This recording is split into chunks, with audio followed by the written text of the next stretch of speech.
just a long-time reader of Janny's works, and happy to be here again.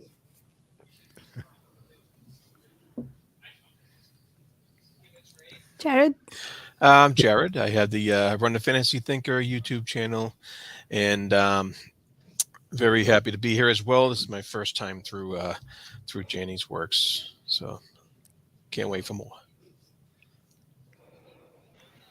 Yeah. My name's Matt, also known as Miggins. I sort of run the Hobbit Whole Books channel here on YouTube, but that's on a bit of hiatus right now. And I've been reading Janny's works for I think about a year now, and just love to be here to discuss with everyone. Nice. I guess I'm next. Steve from Steve Talks Books and Page Chewing, and happy to be here. It's my first time reading The Wars of Light and Shadow, and I'm really grateful to be here with all of you and go through this whole series with all of you and with all of your help, because everyone knows I need all the help I can get. So it's great to be here. My name's Chris Mullen. I have a small YouTube channel when I can find the time to make updates on it. But very excited to be 3 books through and finished the series so far and loving it so far, which is great fun. Hello, I'm Janny Wurts. I'm really, really thrilled to be here with you guys. I think that we're starting to get to know each other. You are a great bunch of people, and I'm super grateful for Varsha for organizing this and for Steve for creating this page chewing forum. And I'm really thrilled to have Steve back with us this time. So I feel like I'm having a party with some friends. Yeah, the books were fantastic. So yeah, I think Janny, you're officially my hero. You know those writers you aspire to be like a small percentage of, like, so you are one of my favorite writers, and I love these books. You have done something phenomenal with them. So yeah, I'm really excited to keep reading in the series.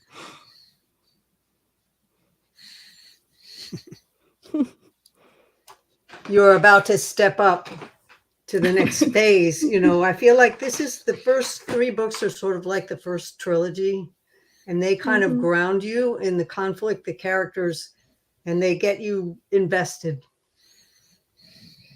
The next arc starts to plow new ground, and that will accelerate. So sort of I love watching people hit this stage, because the finish of arc 2 prepares you or doesn't for what's coming up. So it's really cool to see you so invested in it at this stage. Nice. As a friend of ours, Parmita, had just asked us that we were all in the chat together not long before that, and she'd said about what our opinions were of the series so far, as to whether, you know, we felt there was dead space or anything like that. And I think I and Vars had probably said something along the lines of, it feels like there's a lot of propulsion in it already. You know, we feel like every chapter, every mini part of the chapter, each one of those 3 bits feels like it adds something new to the world, and you never feel like, oh, nothing happened there. So that was time to relax chapter. And especially I think in Vastmark here, it felt like there was a lot happened. Like when I think back from start to finish. Yeah, this certainly was, and it feels like we're getting a lot of unveiling of history, not just a story told, but also just a whole history of this world. I love what you did with the how we're getting little by little, almost as if we're learning along in real life, that we're getting little by little of how all these clans work, and how all the towns work with the mayors and the politics. And you're not there's no info dumping where you're just getting it thrust upon you. It's all part of the story, and it's all coming through like this wonderful learning experience, while you're being thoroughly entertained with plenty of characterization and action and stuff like that too. And so it's I love how you put all that together, and I'm curious as to some of your influences, inspirations for some of the different areas on this continent, and what what was influenced for specifically the Vastmark in this book, but then some of the other areas too. I would be interested in knowing about. Is that a serious question? Yeah. Yeah. Vastmark came straight out of my head, to be honest. Though before I started writing, I realized I didn't have enough world experience, so I actually traveled a ton. Every nickel I had between 20 and 30, I spent on world travel. The fun part was that I got to the Isle of Lewis and Harris in Scotland after I had written the Vastmark scenes. And it was pretty much like coming home. It was like the rocks look like sheep and the sheep look like rocks. So if you want to visit Vastmark, go hiking on Harris and Lewis. But I had not seen that landscape until I had been there. Now, there were other places that were influenced. Ethaman, for instance, was a bit influenced by Edinburgh Rock. But that particular one came right out of my head. Well, you had mentioned the video on the battle for Culloden. Was that it? In a previous episode of this, and I didn't know if that was influential in the battles that took place here, or was it some of the battles that took place earlier in like the ships of Merioa? I did not visit Culloden Field until long after I'd written Arc 3, but the documentary, the docudrama, Culloden, if you want to see what the influence was for the treatment of war in this series, watch that docudrama. It will rip you apart. But that was the moment where I had done all the research of all of the battles from the Romans up to roughly where gunpowder started influencing things, because I had to mix and match periods because of the restrictions on this world, which I won't go into here. You're starting to encounter them, but they're greater than you think at this point.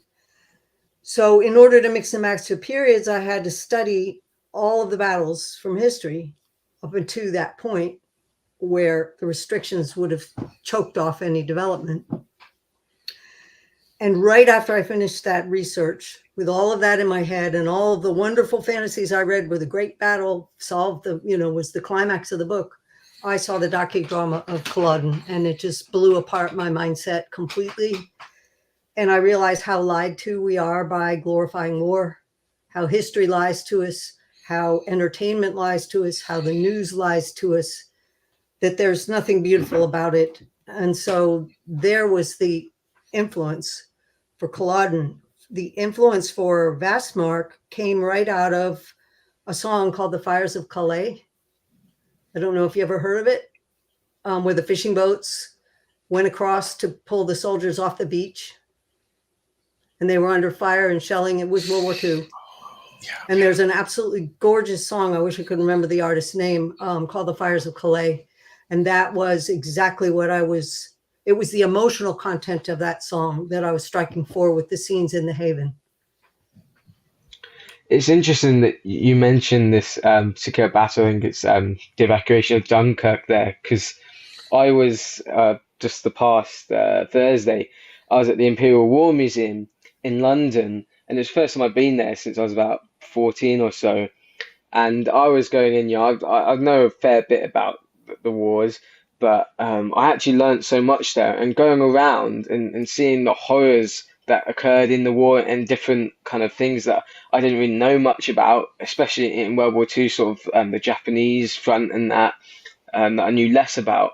And then in my mind, I was going back to, reading Wars of Light and Shadow, reading the battles in Vastmark, and thinking, wow, Janny nailed this, the horrors and the strife of war and the emotions that come with that.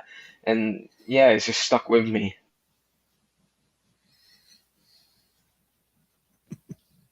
I did my job. I did my job. And when, I had war veterans come up to me and say it brought it all back, it refired the PTSD. I said, I did my job. I wasn't writing a book to do that to vets. I was writing a book to give people who had never done this PTSD.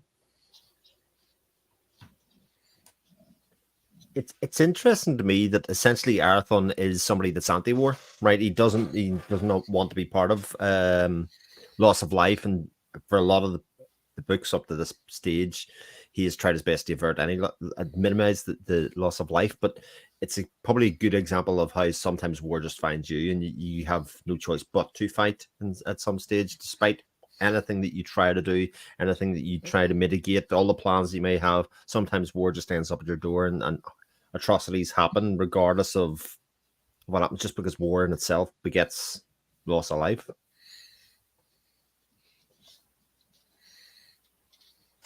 You can watch going forward, because the implications of what happened here are going to carry water going forward through the series. And it's going to come back at you at more than one angle and more than one layer and more than one level. The events that took place in this book are going to have echoes and ramifications that go all the way down the pike.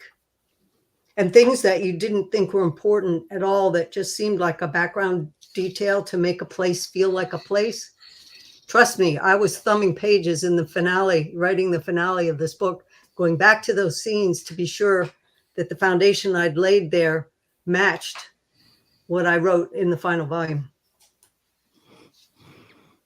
So it's been a long time planning. You've said this before, where even the first book has ramifications through to the final book. I'd like to talk about what that sort of plotting is like. Did you plan everything early, or did you build it as you went for some of the books, or how much did you know ahead of time? And on that subject, I think Jared talks about how real the world feels. I think I know people use the phrase, the world feels lived in. I think that's really true for Athena, because it has such a deep history that just comes out organically in the telling. So how much did you fill in the history as you went along, or did you have a big foundation to build on and when you started writing the series? I started out by drawing some of the ancient maps before the map that you're currently looking at, because certain features of the landscape have changed. We're talking multiple thousands of years of history, tens of thousands of years of history, tens of thousands of years of eras before the recorded history that I'm really focusing on. And we're on the third age. The first and second age was very defined. So I figured I couldn't write in this world till I knew it. And so actually I started writing back history, and I wrote a start to finish outline. It was one single type on a manual typewriter page in 1972. And actually that outline pretty much followed the major highlights of the entire series straight through. What was it like to write it? How did I keep track of it? Here's a rough idea. This here is a spreadsheet from Curse of the Mistwraith, happens to be was on the top. That's how I did it. At the top, you got all the factions, and here you got the timeline, and here you got what occurs in each chapter. So I can see at a glance the progression of what each faction was doing, start to finish in each volume, and which scene it was in, so I could cross-reference very quickly right back. I did it all on pencil and stayed with it because technology's changed too fast. I would have had to redo this 100 times if it hadn't been on paper, and paper's very yellow. But and then this is a more detailed chapter map of what action occurs in those chapters. It wouldn't fit in the timeline. So each volume has one of these spreadsheets. And then I have file boxes with the back history in it. It goes by date. And then I have 1,000-year, I guess it goes by about 1,000 years, about 1,000 years at a time, spreadsheets of the history, so that you can see across the whole continent or across the whole world what's happening simultaneously with what. And then there's a whole box of stuff that was written on napkins and scrap of paper. So some of it was very organized and some of it was very organic. But I did know pretty much what went before this. And I also know a lot of what comes after this in order to place this story so that it had that sense of anchoring. That's fascinating. Rachel's here real quick. We'll say hi to Rachel. Hey, Rachel, how's it going? And Janny's broke the internet by showing that spreadsheets don't just exist in computers. Yeah. There's a whole generation or a couple of generations going, what is this insanity that I am seeing? It's almost like she's Unfolding rolling paper. out. Yeah. I was complaining to Steve the other day that I do a lot of my thinking on a notebook, but then I can't go back and search for anything. So it's just there, the one. So Janny, I'm very curious how you do your searching. It's like rolling out blueprints. It is. It's almost perfect for a nautical fantasy in some ways. It's those drawers down in the captain's cabin with the rings of paper, kind of thing.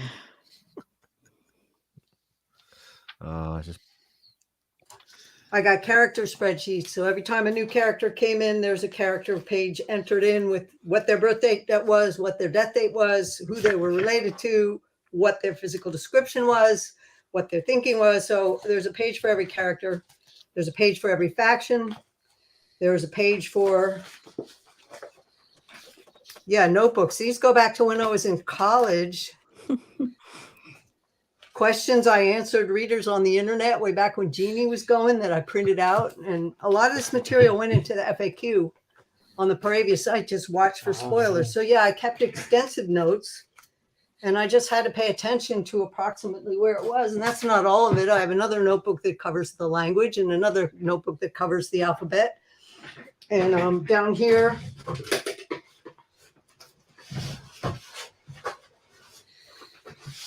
file folders, bloodlines, back histories.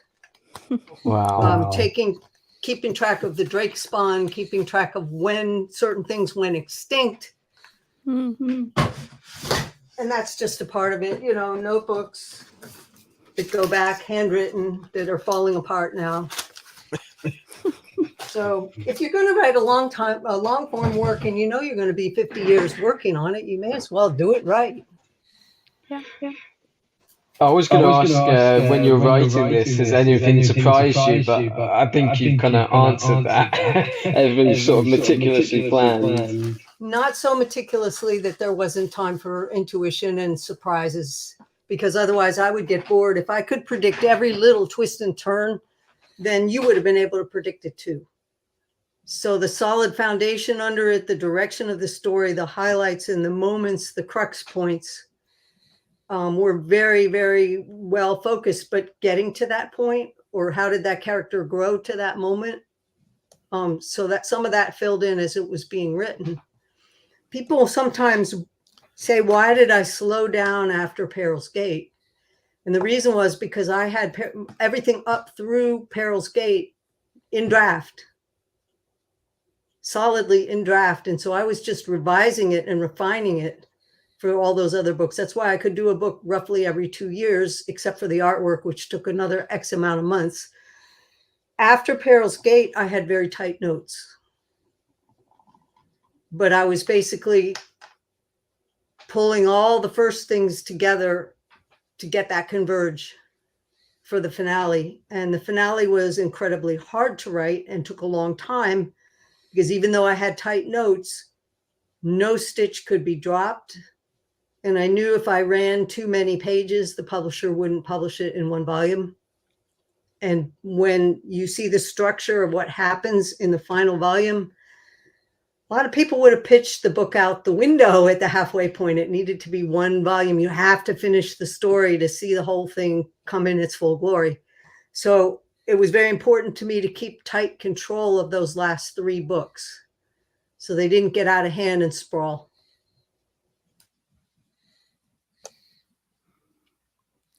Did you research any aspects of the real world's natural history? Like you mentioned the war that inspired the story, but were there, to plot the history of your world, did you research any real world history, or did you make it all up? I didn't use any real world history events. I know that's a thing now where people will go, yeah, well, we used the conquest of this country or this war. No, I didn't use any of that. As far as the natural history of the world, I did a lot of study on geology. I did a lot of study in the sciences in college. And so I was into astronomy. I was into oceanography. I researched offshore sailing in very small boats, which you will see come into play far more than in ships of Marior. You'll have to wait for Destiny's Conflict for that one. So I saw certain things where scenes were upcoming that I would have to have a piece of expertise, and I went out and got it. Hands-on, I went out and got it, because it just, if you're going to bring an experience home to somebody who's sitting in a chair reading, you have to know what to show and what not. So the world is pretty much made up. A lot of the things about the world were inspired by things I absolutely hate about this one, things that are out of control here. So in a way it was catharsis, because I could say, well, I don't like the track that we're on here, so I can build this world and make that track not happen. So if you look carefully, you can see that some of it is world-class wish fulfillment on my part, because I get so frustrated with short-sighted politics stopping progress in a humanitarian way. So there was a lot of that sort of inspiration built into this world. To Chris's point earlier about how Arathon dislikes war so much, his half-brother Lysaea seems to be a bit of a warmonger for his part, especially and he even mentions he's willing to sacrifice men in his pursuit of his half brother and his, to get means. Is he making them so opposite like that, but yet so natural to the page? How did you focus on each character going into this volume specifically for Vastmark? You would have to look at their origins. Arathon was trained as a master initiate, and he made master initiate by 20 years old. So he is taught to live in the moment. He was taught to look at things very one-on-one, the exact dynamic situation you are in the moment. So he's going to see things from the standpoint of his immediate surroundings. So he's going to focus on the immediate thing that he can do. Lysaea was taught to rule, and he was taught to look at the good of the many, so-called. And so you look at people when they write a law today, and it's like, well, it'll hurt this bunch of people, but we have to write this law because it's going to be for the betterment of everybody. And is it really? Does any one of us have enough vision to see how far-reaching our choices are when we start overstepping our individual bounds and writing the script for someone else? So yeah, Lysaea and Arathon are opposites in many ways. And that's one of the primary reasons their upbringing defined how they see the world and how they see their effectiveness in the world.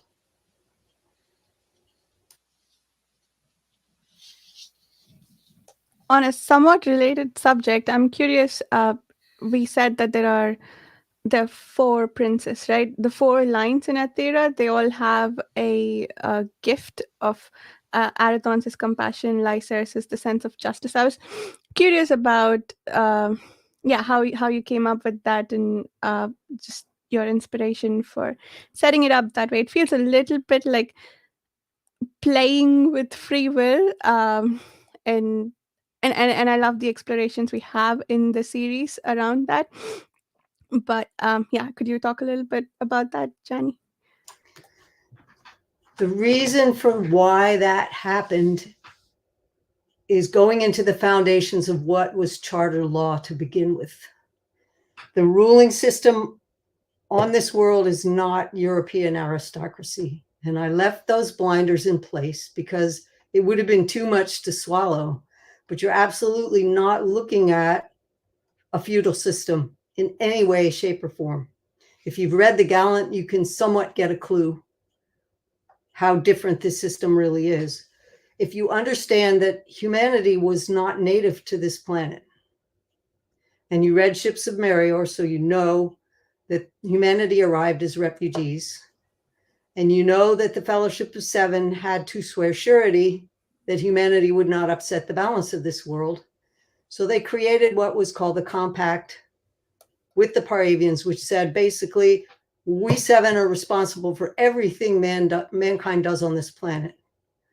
But their ruling tenet is the law of the major balance, which says they will not overrule free will. So how do you marry the fact they're bound by the dragons to ensure Paravian survival, but they're responsible for all the damage humankind is going to do to this place?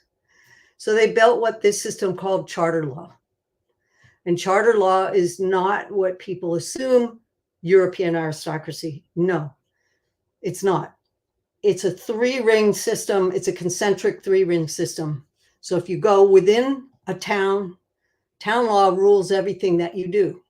And you're pretty much allowed to do whatever you want in that town, except for certain things that are going to upset the resonant balance of the planet. If you do, the second tier of authority is going to step into form, and that will be the King's Justice or the Crown Justice. That is responsible for everything that happens, not only just in the towns, also in the free wilds. And the High King was the liaison with the Paravian presence, which was dangerous. It killed, frankly. It was not built for humanity in any way, shape, or form. So if the townspeople overstepped the compact, Crown Justice stepped in. The clans were those people who could withstand the Paravian presence, so they inhabited the free wilds to protect them and make sure that townspeople didn't go and do stupid things where they weren't permitted to go, and basically keep people away from those areas that were proscribed where the Paravians lived, because it was dangerous for human beings to go there. And my special feature for today is the origins of Athsedeps, and that will go into a bit of that history. So if you understand that, you will understand that the Fellowship had to have a way to somehow contain the normal human vices that are going to crop up with those royal lines. And those royal lines are answerable 100% to the Fellowship sorcerers. So how are they going to keep free will, but also keep containment with what can happen when corruption sets in? So there you get the virtues of the five royal lineages. And there is more to that I'm not going to go into, because you will see it unfold as the series goes forward. But that's sort of a nutshell summary, if you will, as to why that got to be the way it was. But it's a whole lot more complex even than that. So it isn't what you think it is on the surface. When you encounter it the first time, you go, these guys are tyrants. Well, they're not. Humanity would have had no home. They probably wouldn't have survived if the Fellowship hadn't sworn surety. But how do you maintain the checks and balances to keep human beings from doing what human beings do, which is short-sighted decisions? Mm-hmm. So their choices that created the five royal lineages was enabled them to keep a long-sighted view of what happened. But do the High Kings have power over a mayor in a town? Usually not. Usually not at all. If a mayor in the town does something stupid, or people in the town do something stupid, do the Fellowship get to intervene? No, they don't. That falls to the High King. So it trips up the balance. It trips up the ladder. So mostly the Fellowship does not interfere with what's going on with mankind unless they overstep. And then there's a check rein that steps in, so that man is usually ruling man. They interfere as little as possible. And are the five gifts meant to sort of work together so that all of humanity follows law in a certain way, or is it more designed for the kind of people that live in a particular area? They get a High King who's gifted with compassion, for instance, or sense of justice. It was a way to stabilize the succession. And if you understand the succession of the crown lineages, it does not always go to the oldest son. It never does. It goes to the one that has the strongest moral backbone. And the fellowship always choose who the successor is. So the royal lineages, the gifts of the royal lineages, there's more to it, and you will find it as you go all the way up till the final volume, all the way up till Arc 4 starts to dig into that stuff. There's more to it. But yeah, it was a way to ensure that there was stable morality, stable character that would hold those positions, because they were extremely critical and they required a great deal of self-sacrifice. The average amount of years that a crowned successor could hold that position was about 4 years. Some lasted longer, some lasted shorter, but it was not a post that you did for a lifetime. Interesting. Yeah, That is interesting because mayors were elected for life. High kings did not serve for life, or queens. I was going to say it's interesting because Arathon, you know, when we come into this book, there's sort of quite a time jump between between Curse and between ships. So he's kind of been holding that position of crown prince for quite a while by the point we get to them in ships. He will stay as a crown prince until he's elevated to the full status, if he ever is. And you will find out in Arc 3, when you start digging into worldview and the various factions and what the moral high ground is, what does it involve? When you become a fully attuned crowned high king or queen, what does it involve? You're not going to see that until further down the line. So it's not as simple as, oh, we just go and we have this lovely little ceremony and they stick a piece of metal on your head. It's a whole other ball game than that. And you will see it in full living real color. Just, I'm not going to drop the hammer on that one until I'm ready.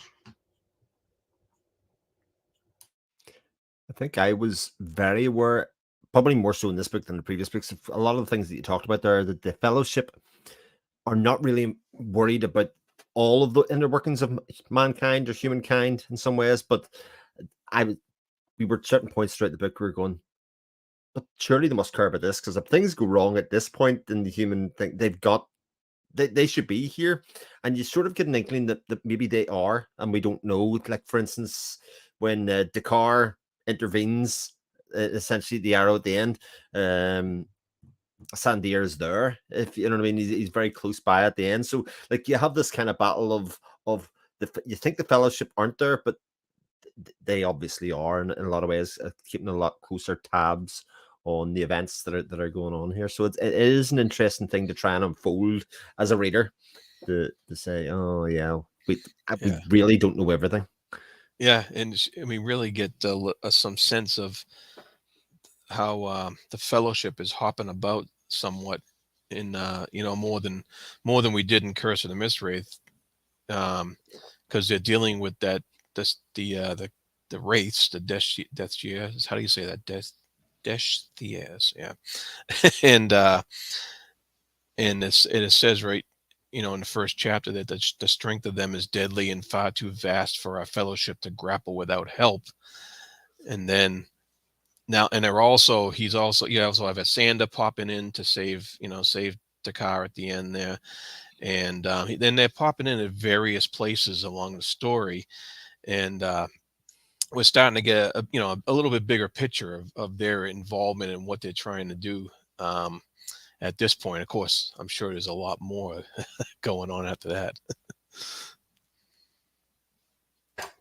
You realize you're only seeing the interaction with them, with the main characters at this stage, and with human beings.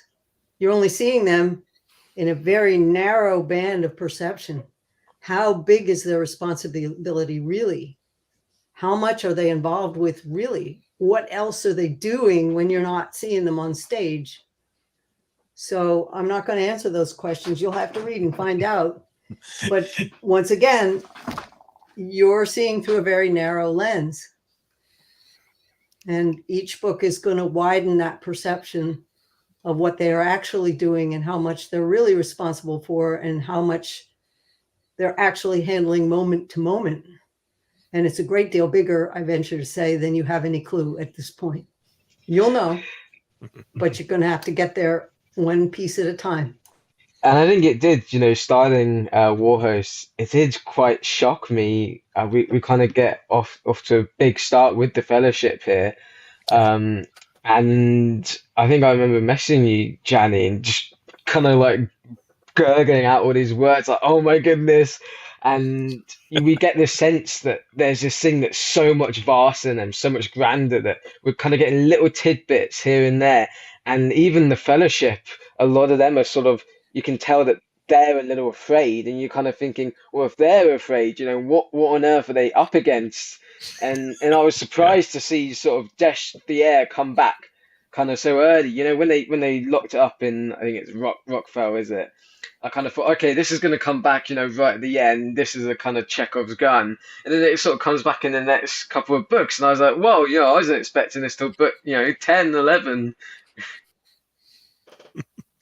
In order to understand what they're about, you have to understand two things: what they're responsible for, what they're doing day to day, and the big question that the series will answer: what is the penalty if they fail? You don't know that yet. That's an Arc 3 question. It will come up. But yeah, so you don't have a clue. And if you think one time around is going to show you everything you need to know about the Mist Wraith, it'll come around again, and it will come around again. And each time you'll see it bigger, and each time you'll see it deeper, and each time you'll see it more. I think one of the things that we do see is how the characters that are on stage, primarily Dakar, I think through a lot of this book, his development is how he is reasoning through the Fellowship's actions. Like, for instance, when he's going through his examination of Arathum's character, and whether he's duplicitous all the time or whether he is as he appears to be, and he kind of works out, well, that's why the Fellowship are siding with Arathum, because of his training. He's the only one that could handle this. But again, they're only his perceptions of those interactions rather than necessarily the truth. But it's enough for him to change his allegiance as it appears throughout the book. But again, a lot of that those very careful manipulations of both the reader and the story and everything that's happened to kind of say, we sort of get into the habit as a reader of going, yes, oh, court, that's why. Yes, that's why, without, like I say, necessarily knowing everything.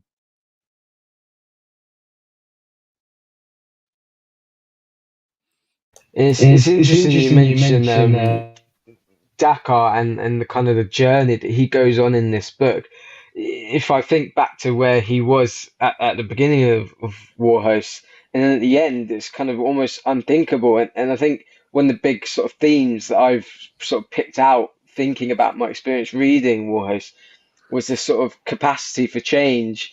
We've seen it in Dakar, that's kind of the big one, but also in characters like Tharic, who, when you think back, we barely knew him at the start, and then by the end, we've kind of, and quite quickly, we've got this really good sense for him and his character, and we see that development, and it happens, over the course of a few chapters, but it doesn't feel like we're shortchanged as readers. It feels like he's gone through so many layers of development, which, I think is testament to your skill as a writer, that you can do that, Janny, and it doesn't feel like, oh, you needed to spend more time on this, that you needed more pages. Yeah, and I think it helped that we got that change with Tharic, within the first, I think it was in the first three chapters there, and then, but then that kind of gave us a little heads up for the change, and the bigger change with Dakar later on, and it just mirrored the situations mirrored each other beautifully. And then the Sobriety brothers as well. They were another group of people that changed their allegiance as well. So it happened multiple times throughout the book.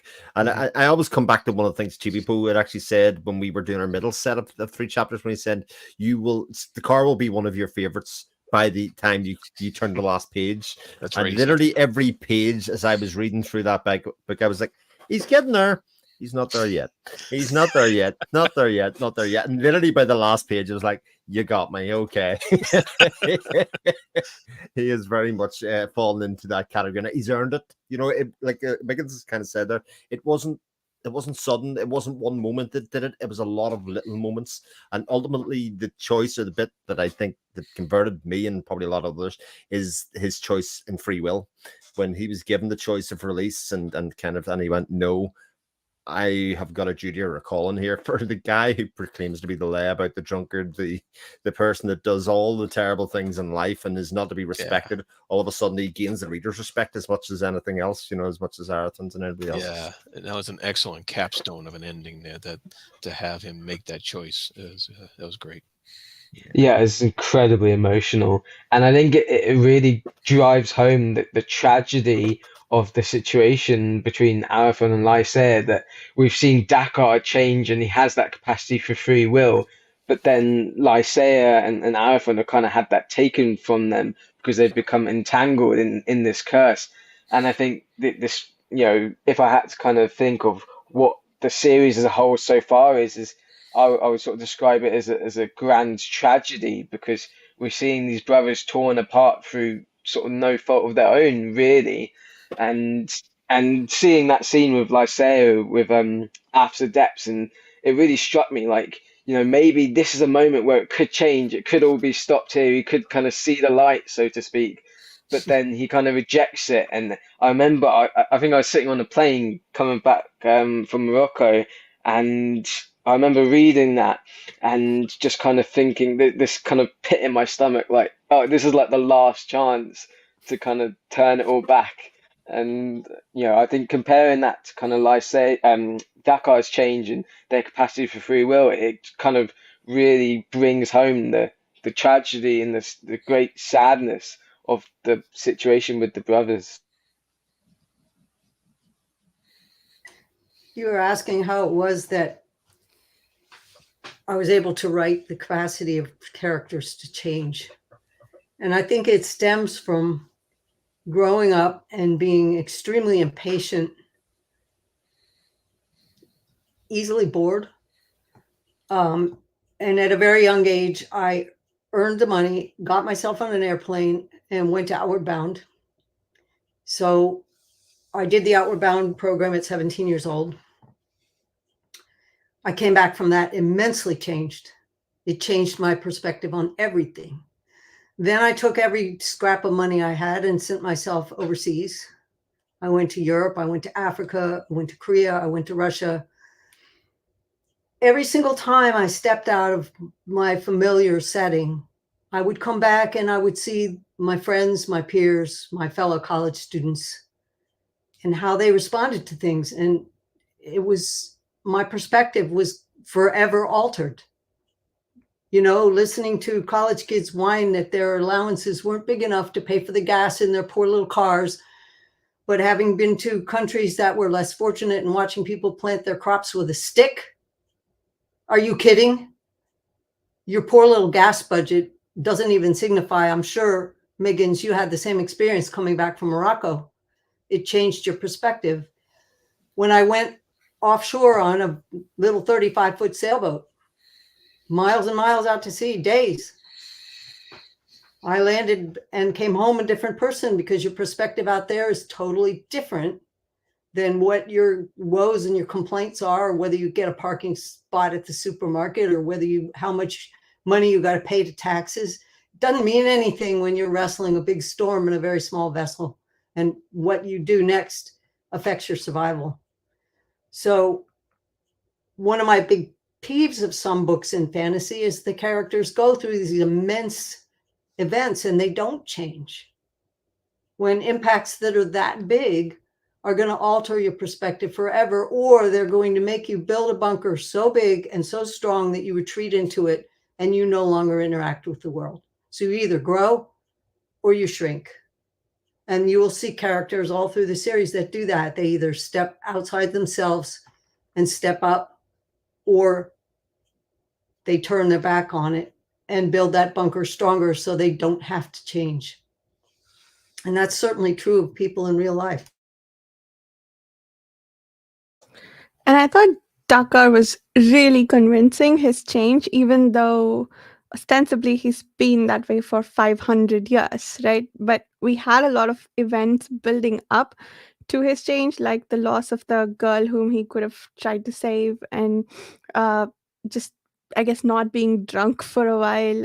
There was just a lot of very convincing events for Dakar, which, you know, it feels like 500-year-old person changing over the course of 1 year so drastically would be difficult to pull off, but I thought you did it really convincingly. And yeah, that I was talking during our discussions about how those bits made me cry a little bit towards the end. But yeah, I thought that was absolutely brilliant. And there's an inherent humor in Dakar, like for all of the wastefulness and all the rest of it, you constantly find yourself chuckling. Like a bit like I said, the bit you can't drink and he can't go to his excesses is almost like his experience of not being able to put gas in his big Ford F-150 or something. You know what I mean? Oh, woe is me!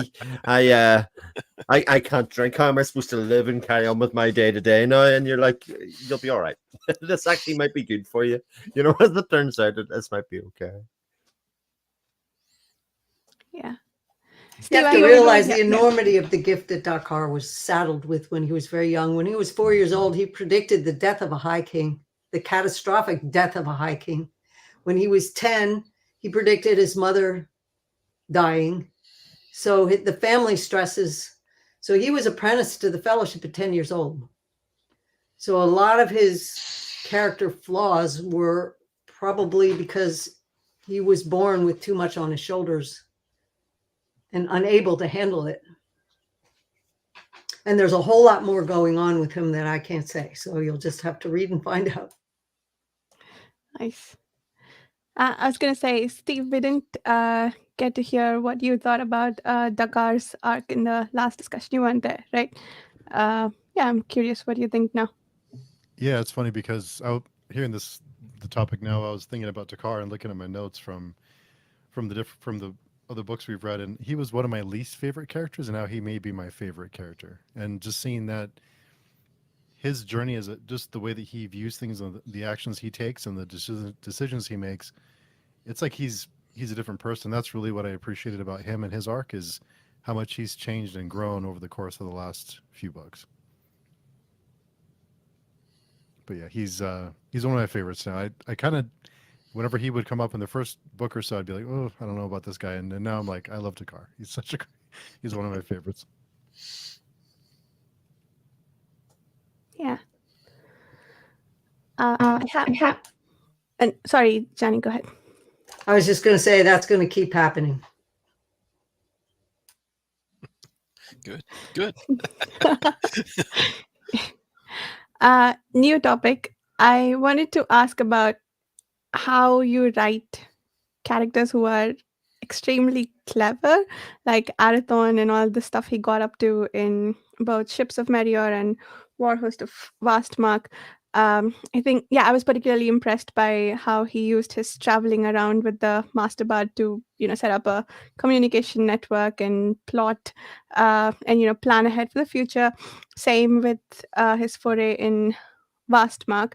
So just a general question, Janny, about how you, and I've read other books of yours where also the characters I thought were very clever. So how do you write clever characters? I don't know. No, actually, I think you have to understand what Arathon's makeup is. And I don't want to give too much away because he's an initiate master, which means he doesn't give up what he's thinking freely at all. If you ask him, he'll probably tell you straight out, but it's never going to be as simple as the way it's presented, mostly not because he doesn't tell you straight up what he's thinking or what he's doing. It's more that your own inhibitions are going to get in the way of hearing what he's telling you. The fellowships speak in the same language. They will tell you exactly, honestly, if you ask them a question. The question is, do you have the perspective to understand it and to comprehend the breadth of vision that they're bringing into play to choose those clever actions? How far are they seeing ahead? And I don't want to go into too much depth here because you're going to see it unfold as the series does, and as even Arathon is going to grow and change. But you will come to understand that there's a level going on in his mind, and unless you have the perspective to appreciate what he's doing, you're not going to see it coming. And this will happen again and again. I think Halloran, in volume 1, Halloran summed it up. He said most people who are most likely to misunderstand him are going to be his friends. For exactly that reason, they make their assumptions. They think they know what he's about, and they don't see clear enough. They don't see far enough. And that kind of thinking is going to play through straight through to the final volume, all the way through the series. That's why I said you may have some book-sized dents in your wall halfway through the final volume, because you don't know until you know. So from what perspective are you looking? If you don't have the perspective to see all the pieces in play that he's handling, you're not going to see what he's doing, and it will appear very clever. And Muriel said it straight out. He's not clever, but watch his hands. Watch what he's doing, because that's going to unfold what it is that he's thinking. Does that help? Does that answer your question a bit? I think so. Yeah, it did. I think it's a great question because sometimes, and this goes for real life as well, people that are very intelligent often come across as smug. So, but you can't have Arathon come across as smug because he's loved, if you know what I mean, by the people around him. And maybe the fact that he doesn't say everything or he doesn't actually reveal everything all the time helps and plays into that. But I think that's one of the things like Dakar accuses him of every time he manipulates the situation and it comes out well in the best way. But Dakar's going, well, he's just manipulated. There's like a smugness in what he's doing. He knew all the time and didn't let me know. And he mistakes him, as you probably quite rightly said, for being smug when he just wasn't, you know. Yeah. That ties into his also Arathon also being very demanding of the people around him when they're working for him and he's trying to get something done.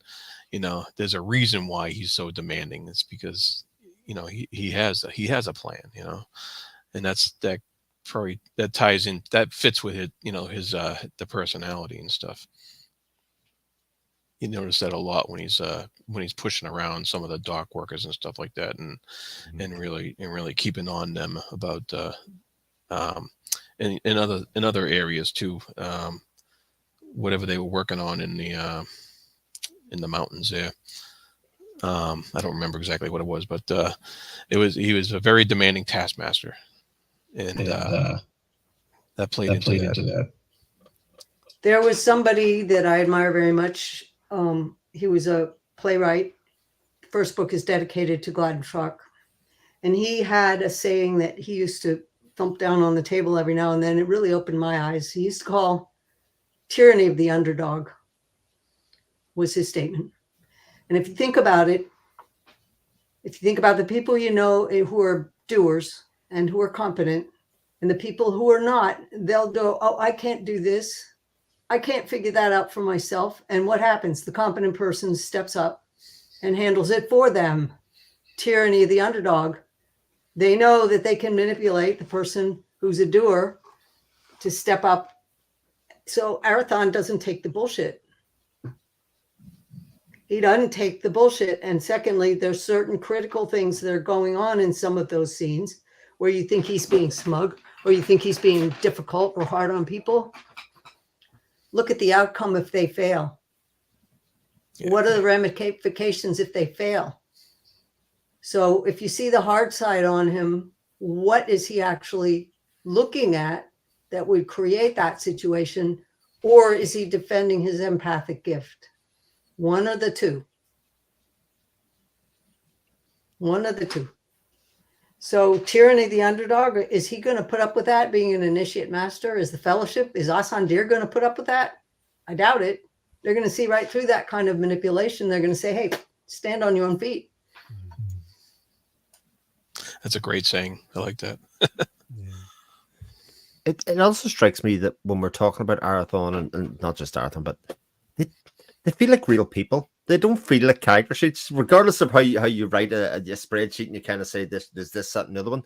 There's room for them to change subtly, in the moment. There's room for them to grow or to shrink, and that very much like real people can do. Like, you can be the most noble and well-meaning person in the world, but still have a moment of failure. You know what I mean? Those things that can happen in life, and it feels like there's flexibility within our characters to be real and to make real decisions, and do that without necessarily, feeling crafted, if that makes sense.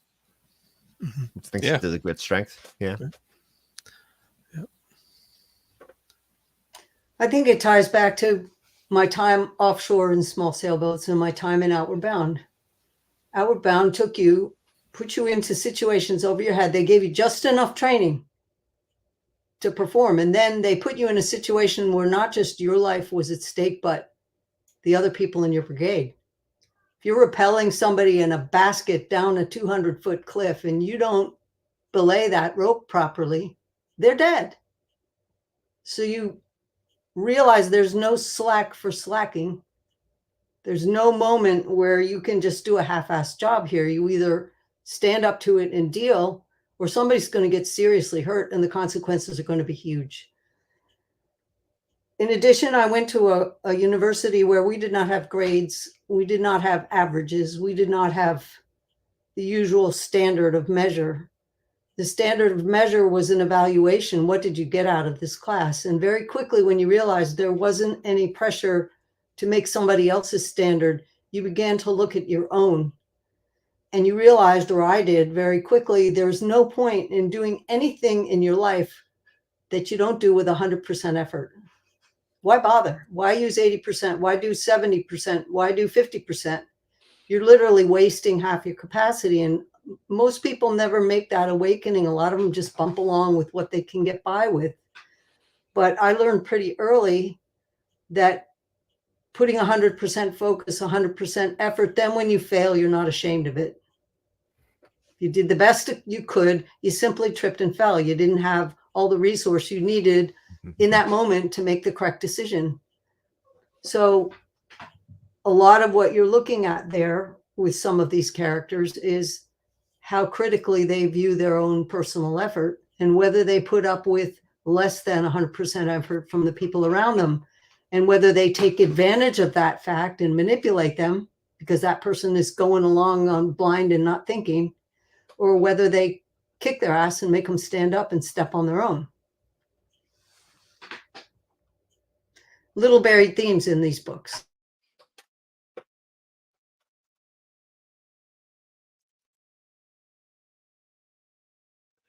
That's what makes them so fun. I'm sorry, Varsha, go ahead. No, go ahead, Steve. Oh, no, I was just speaking of themes. There's one that I'd written down. Reading it is the cost of victory and what that really means, and the price you paid for victory, what that means for you and the world around you. I think to that end, what is victory? While Arathon sort of won in the end, it was something he tried desperately to avoid. If you know what I mean, it was to him, it was not winning. It was just the outcome that happened because of everything, the events that were put in place, and it's a cautionary tale in some ways of getting what you want or not getting what you want.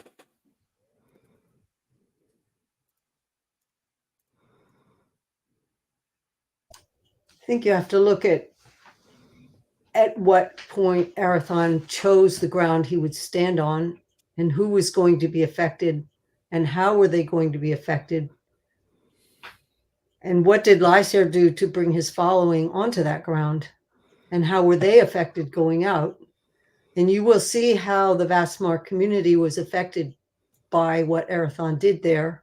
You'll see bits of that in the next volume as Arc 3 gets underway. But he negotiated with those people to bring that war onto that ground, and he did not offer them nothing. So while that they did serve to fight that battle, to defang that Warhost in the most bloodless way possible that Arathon could come up with. They did not walk away empty-handed. So look at what he offered them, and you will see it coming out. Now, what did Lysair's people get when they came home? So there's a constantly tumbling contrast of what is victory and what does it mean, and what happens when you draw the evil onto the home ground of somebody else. How do you handle that? What do you leave them with when you're done? If you can't escape it, how do you?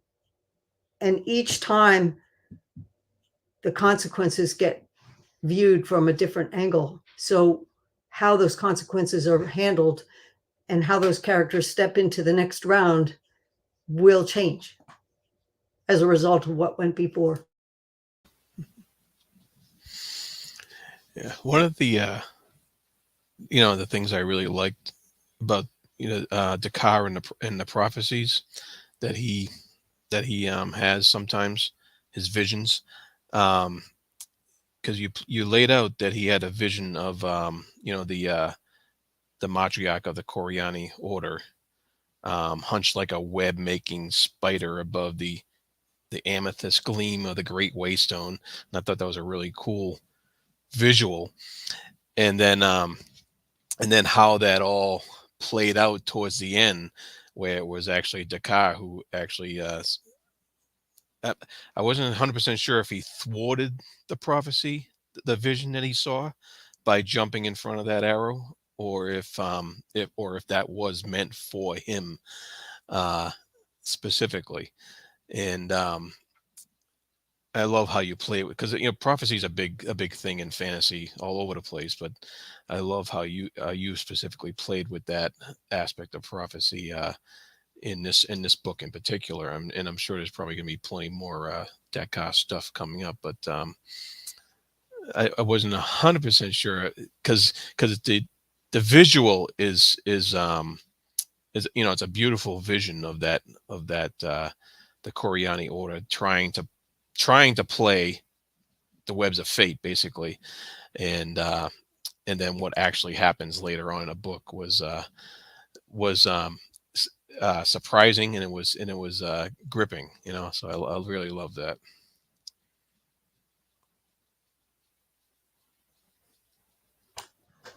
One thing you're going to find as you go is each book's title has multiple layers and levels of meaning.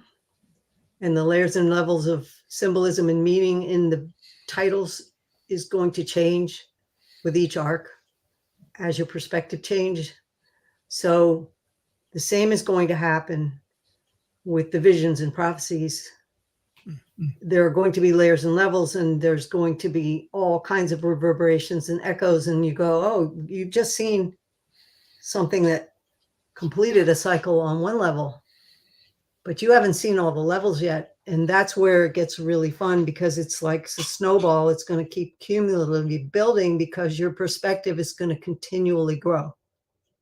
And each time your perspective grows, you're going to look back on that event or that image or that description, and you'll see multiple echoes, ring ripples that are wider and wider and wider and wider and wider, and touch more and more and more and more aspects of this world and the factions in it, and because everything is interconnected. So in that respect, I liken this to the perspective you gain when you read the Malazan series multiple times. This is not the same approach. It's not the same series, but it has that same re-echo where things are going to connect because you don't have the perspective. So yeah, from the perspective you are, it's a nice tight story, but you haven't seen the half of it yet. Yeah, I get that feeling already that I'm going to get a lot more out of a reread. Once again, when I do that, I want to finish the rest of it first, though. Yeah, I think there's a very few series where, in the first 3 books of an 11-book long series, I'm like, I can't wait to reread this series. Jennifer's here. Says, sorry I'm late. This is the book that cemented my love for the series. I can't wait to see your journey through this masterful series. I I agree. Like this, and with ships actually together. I know they were supposed to be published as one book, but yeah, it's second or third book in. This is one of my favorite series already. Yeah.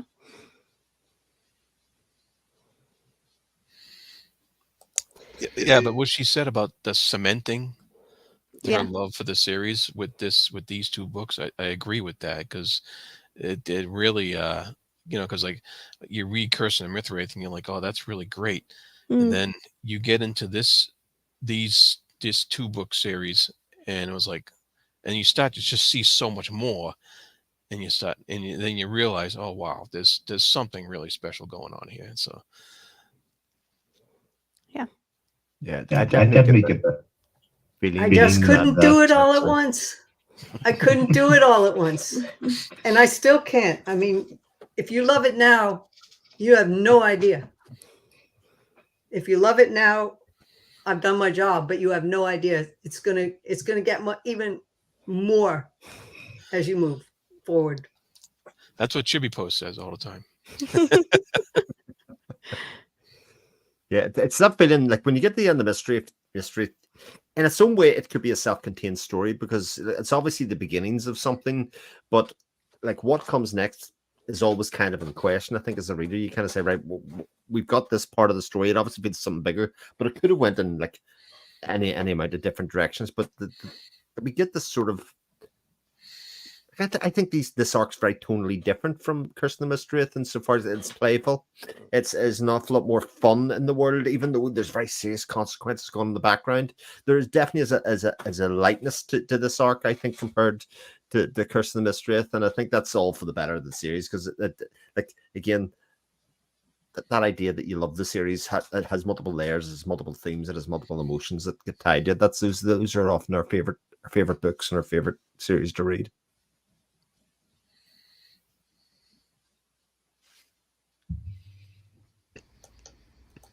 There just wasn't any room to put that stuff into the first book. Where would I have stuck that in there? I mean, there are little moments.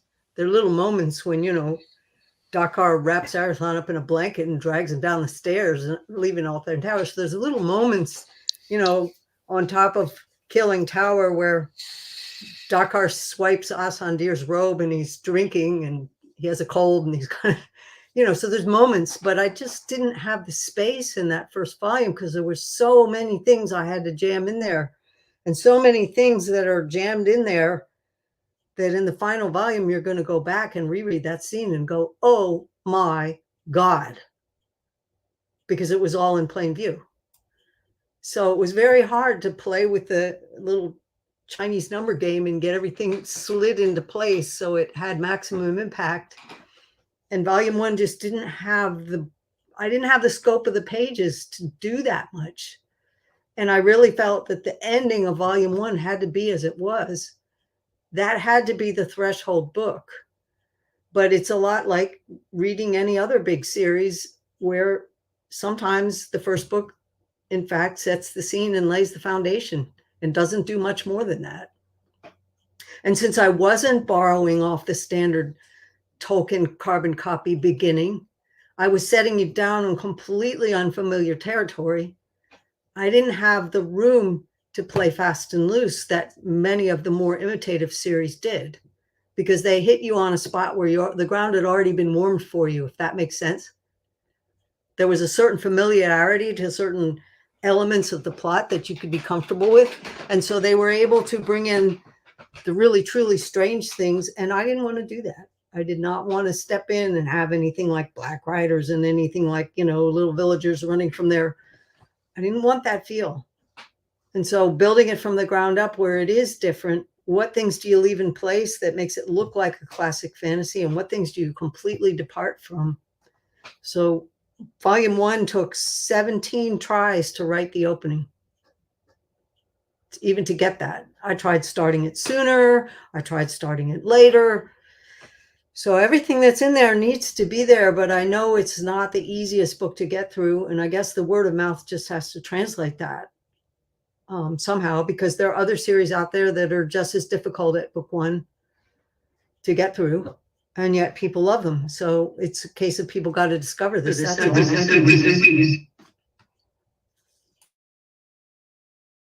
I was going to ask Janny, what was it like, that experience of kind of pitching it to the publisher for the first time, especially, you know, sort of the time period that you were sort of presented it to the publisher? That was kind of like the Wheel of Time that was starting to come out, and that was kind of peak kind of sort of Tolkien-esque fantasy, where every kind of, or a lot of the new books coming out were trying to be that kind of Tolkien copy. So what was that experience like for you, kind of coming in with a very different kind of perspective and pitching that to the publisher? It was difficult because when I first started, I started developing the ideas in 1972. I was 18 years old. I didn't have the life experience. I didn't have the grip on my craft. I didn't have anything of what it was going to take to write this book. So I said, what do I have to do to reach the point in my life where I can even handle this? So the first thing was world travel, develop the world, draft as much as I could. I had already read the library as far as reading books, so I already had the vocabulary and the sense of story. But I knew I couldn't write this as my first book out there. And I knew that it had to come out as a hardback. It had to go to libraries. It had to have some kind of staying power. And I would have to build name to do that. And the only way to build name quickly in those days was imitate Tolkien. And I wasn't going to do that. And that wasn't even an option when I started to write this, to be honest. There wasn't much by way of epic fantasy out there. I mean, you had Le Guin and you had Lord Fowl's Bane, and that was pretty much it for new fantasy. You had the Ballantine Fantasy series, you had Tolkien, but it was a brand new field. So part of the reason I wasn't influenced was because I wasn't drawn to be influenced in that way. The second thing I understood was it would be very difficult for an editor to wrap their mind about what it was I was really trying to do. And you won't have a clue till you hit Peril's Gate, to be honest. That starts to really crack the ground of what I'm really trying to do here. So I realized I had to write the entire first book and sell it as a whole piece. And I had to have enough track record behind me that whoever bought that first book would have the confidence that I could bring it home for the rest of it, so they wouldn't interfere too much with, even if there were scenes in there, they didn't understand why they were there. So I had editors say, well, you really ought to cut this scene in Curse of the Mistwraith. You need to cut that scene in Myrtlevade and Mire right out. Take this one out, take out Varian. This doesn't need to be there. And I'm going, for the final volume, it sure does. So knowing where I was and having enough position to be able to stand my ground when I had to. So I actually did not put Curse of the Mistwraith on the market until it was a complete book. And unfortunately, that means it came after certain things like Robert Jordan, even though it had been in development long before that. It was probably close to simultaneous with A Song of Ice and Fire. But it took the success of the Empire series for me to have the clout to get this sale through in the form. And then immediately everything started falling apart. I lost my buying editor. I lost the people who understood what it was. And pretty much the publishing industry's changed so badly, it swept the foundation right out from under any support for the series. So pretty much I was on my own. I pretty much had to write it true to my vision through all the flack that fell my way, all the mergers, all the, we're not going to publish this, all the recontracting, because I couldn't contract all 11 books right out the gate, to every kind of thing that hit it sideways and is still hitting it today. Still hitting it today. We still have stocking issues with the earlier volumes, which we just got to push hard and overcome. So I actually finished it in exactly the manner that I started it, because it was too important to just let it go fast and loose. And I made a lot of sacrifices to keep it that way. Time will tell if I made the right decisions or not, because it was written on purely for love. Certainly, I can't feed my cats on what I'm earning out of royalties. So people go, oh, you extended your series to make more money. No, that wasn't the case, not here. So time will tell to see if that vision can attract the interest and the attention to hold people until they see what it was I set out to do. It's a unique thing. In a time when there's so much stuff happening, there's so much signal to noise, and there's so many unique things coming around the bend, does this have the staying power? That's not up to me anymore. I did my job. I wrote the book. I stayed true to the vision. And will what happens beyond Peril's Gate take hold with fantasy readers? The only way to know is to wait, because so many are just beginning to discover this at the ground level. I just have to wait and see how they react to it. And believe me, I'm on the edge of my chair doing this, because there's so much coming that you haven't got a clue. And it'll be great fun watching you discover it. Well, it is being discovered now more, luckily, in the world, of BookTube and different things, and hopefully we can kind of keep that momentum going. But my question to you, Janny, is, was there a moment that you sort of first realized that there was sort of a little sort of fandom going around this, kind of going back in time? Because obviously, early on, you didn't have computers necessarily when you beginning this. When was the first time you kind of realized there is a kind of group of dedicated fans that are kind of gathering around the series? I never had that. I never really had that, because back when I started, there was no internet. There wasn't an internet. Back when I started, writers wrote and the publisher did all the marketing and they did all the other stuff. So you wrote the novel, you read the editor, you made what corrections they asked to be made. If you had a good editor, that you got that opportunity to have someone help you shape something, then you did the page proofs, and then it went out in the public.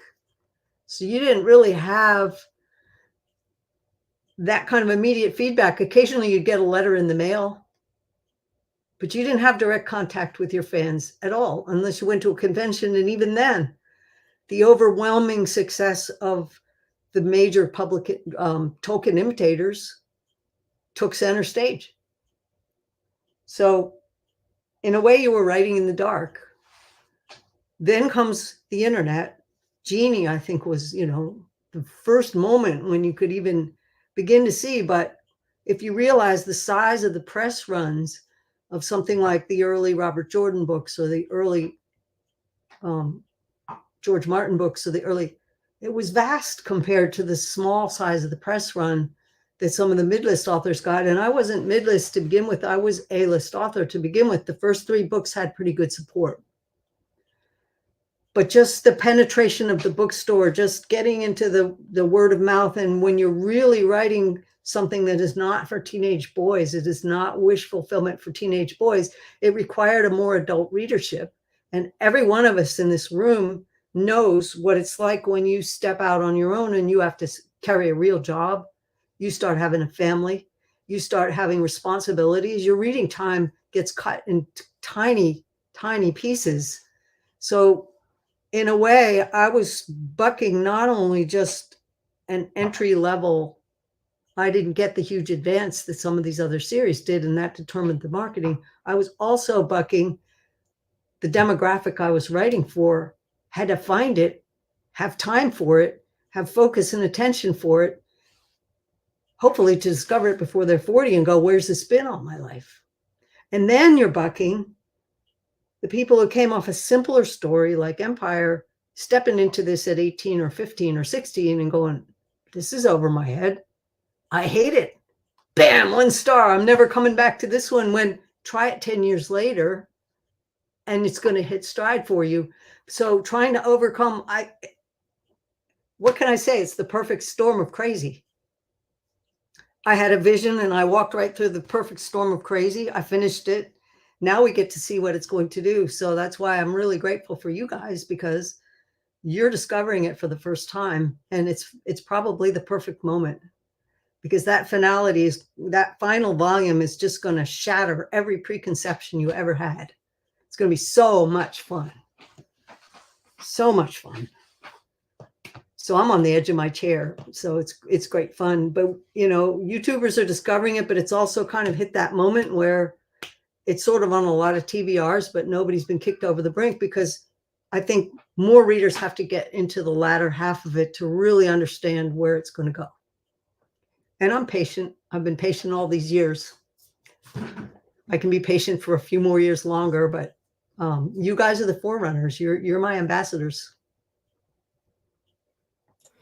So does that answer your question about did I get fan feedback? Very little. And you know, maybe that's a good thing because I didn't have a huge fan following screaming and yelling when I did something, dragging what I was thinking about sideways. I just didn't have that adulation go into my head.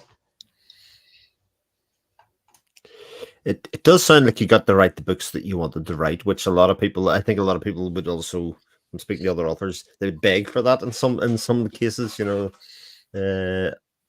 Although kind of doing all that in the vacuum is also creatively very difficult. I would accept that as well.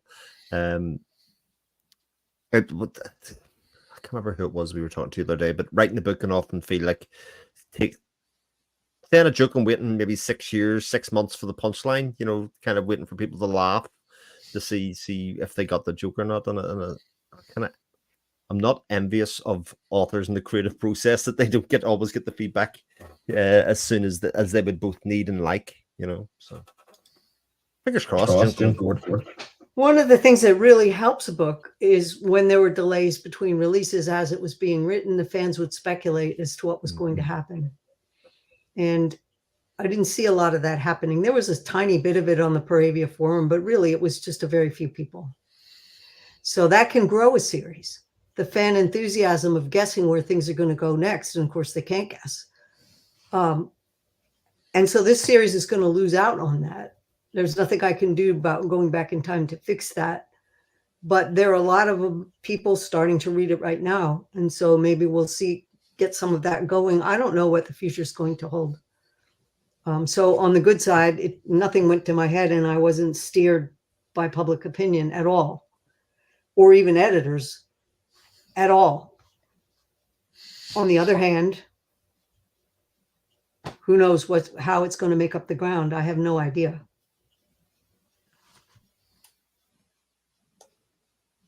The fact that it's now a finished series might help increase the readership now, hopefully. But yeah, we'll see. Hopefully this sort of enthusiasm gets more readers because it absolutely deserves more readers. I think all of us here love the series. So Jennifer says, I agree with Janny that as I went further into the series, the story kept getting deeper and expanded. I couldn't have imagined after book 3 where the story would go. Yeah, I'm excited for more.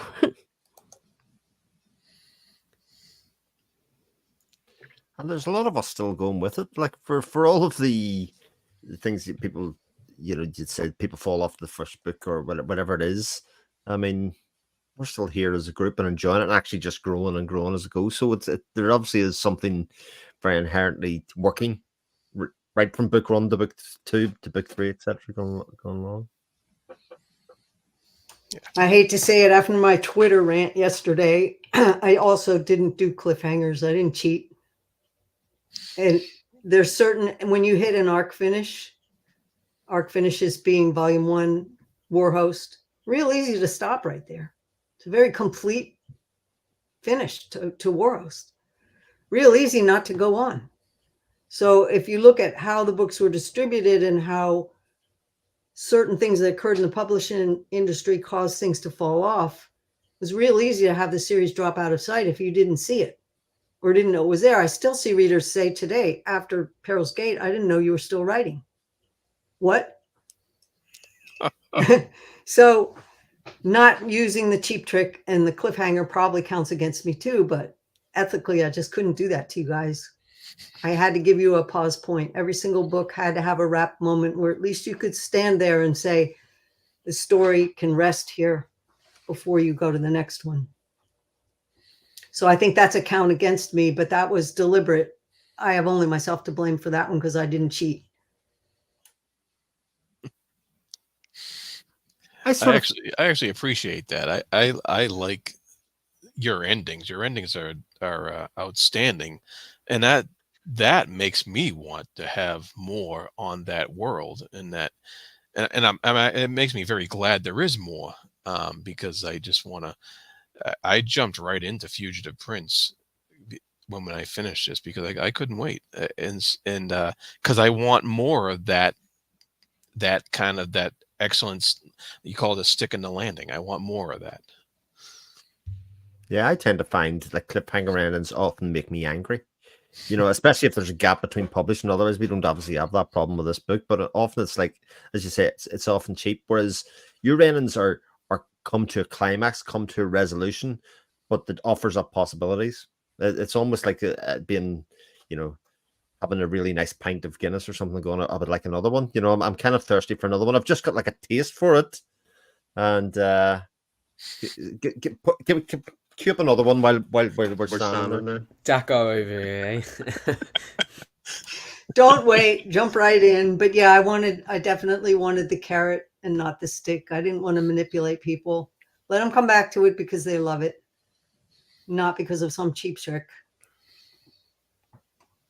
But I think something you did that was really good was that it's not a cliffhanger, but there were kind of little elements that kind of at the end you kind of give us a little sort of hint of where the story might be going, or little kind of teasers that kind of keep us wanting to come back to kind of find the answer, even if it's not like a dun dun dun cliffhanger, Yeah, well, there's plenty of depth and there's plenty of potential for lots of different possibilities going forward. So it's just really good. It is part of a long form work. You're not meant to know that you're at the ending, though a lot of people thought Storm Fortress finished the series. They honestly thought that was the end, even though it's not. And even though, if you think about it, no, of course not. But so, yeah, the other thing that throws people reading these is the arc sequence. Having started Fugitive Prince, we're starting on the third arc. We geared back. It doesn't begin at the same intensity or the same place. We're building towards worldview in arc 3. So if you think about, there are no cliffhanger plot structure all the way through arc 3. Each book is going to have that midpoint turn. But arc 3 is 5 books and it's really one story. It is really one story, and the tipping point is Peril's Gate. And then the pace will accelerate tremendously after Peril's Gate because the foundation for everything has been laid. And now I'm going to start lifting the perspective beyond that. But a lot of intricate stuff is already in place for that launch off into the ether, which is going to make the series really be different and be what it is. So expect that arc 4 was going to gear back, and then it's going to build to an even bigger climax point in Storm Fortress than Warhost did. Each one will get bigger, and expect the last 3 volumes, arc 4 and the final volume, Song of the Mysteries, is going to be somewhat of a trilogy, just as Mistwraith, Ships, and Warhost were. So if you think of arc 4 and 5 really as a trilogy, you'll fare better. So even though people read the beginning of arc 1, beginning of arc 2, they still don't get it. I still see reviews that say arc 4's beginning just didn't have the ring that the finish of arc 3 did. And I'm going, we just started arc 4. You have no idea what I'm building towards. Read Destiny's Conflict. Now you're going to get your arc finish. That's going to ring it home. So how do you get people to understand this is a story in 5 arcs, and it builds, and each sequence is different. The starting point is going to lift you beyond where you were at the end. So we're stepping into unfamiliar ground. And each book in those arcs is going to gain pace. Each one will build faster.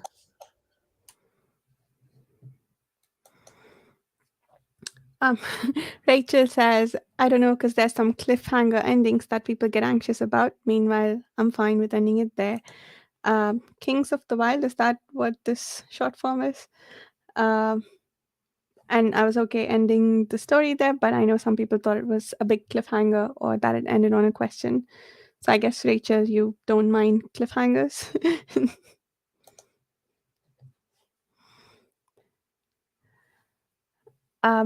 Yeah, I think. Sorry, Jared, were you going to say something? No, I was going to say if anyone has any final thoughts before we call it done, because we've been going for about an hour and a half. So I'm just curious before everybody kind of disappears off, what I'm most curious to explore going forward. You know, what are the plot points, or what are the character arcs or whatever for me? And we got it floated a bit throughout the book, kind of interspersed very, very lightly, was the Coriani bit, who kind of seemed like they're fumbling about a little bit, trying to maybe put their stamp on the world, and they feel like they've got all the tools, but as we've seen, they need carefully managed as well. Seth Fair basically stopped them from killing themselves. You know, they've got a change of the guard happening between Moriel. They have Valera that's obviously they're kind of using as a manipulating tool. So they're kind of like on the periphery of everything that's happening at the moment, but their kind of story feels like it's going to have more and more impact as things go on. To understand the Korya thing, you need to know their history. You need to know what it is that they're protecting, what their moral high ground is, and that critical question that I mentioned earlier, what do they lose if they fail? Arc 3 is going to hand you some of that, some of it. It will give you enough to go on, but if you think you've seen it all, there's some pretty deep secrets in that order. And Chipapo reminded that, you know, we don't want to shut this off until you've had your little surprise. Oh, yes. Oh, yes. So in Warhost, you went into the sanctuary of Athos Depths and you watched what happened to Lysair and you watched what happened. I was going to give you a little peek into the history of how those people, how that order came to exist, which I don't think I go into that history anywhere in the series. So why don't I start here with this nice type statement? What? This is exclusive. It is. Nobody's seen this, just me. It was something that I hammered out and I pulled out of the files. And I'll have to stop before I hit territory that's going to affect future books, because there would be spoilers talk for if I kept going too far. So we'll just get a couple pages. Okay, following the instatement of the High Kings and the foundation of the clan bloodlines, the problem inherent in Paravian contact with humans caused some to lapse into madness. Since the active duties of the Fellowship sorcerers could not minister to the living who wasted until death or care for the incurably deranged, this duty often fell to the charitable ranks of the Order of the Koryathin. The Order's established sister houses were located within the designate towns. And given that most often the afflicted were clan folk, their families did not wish them to leave one of their own in strange hands outside of the free wilds. By Third Age year 152, the White Order or White Brotherhood sprang up to address the disparity. The founders included a group of clan sensitives who recognized the need to seek redress.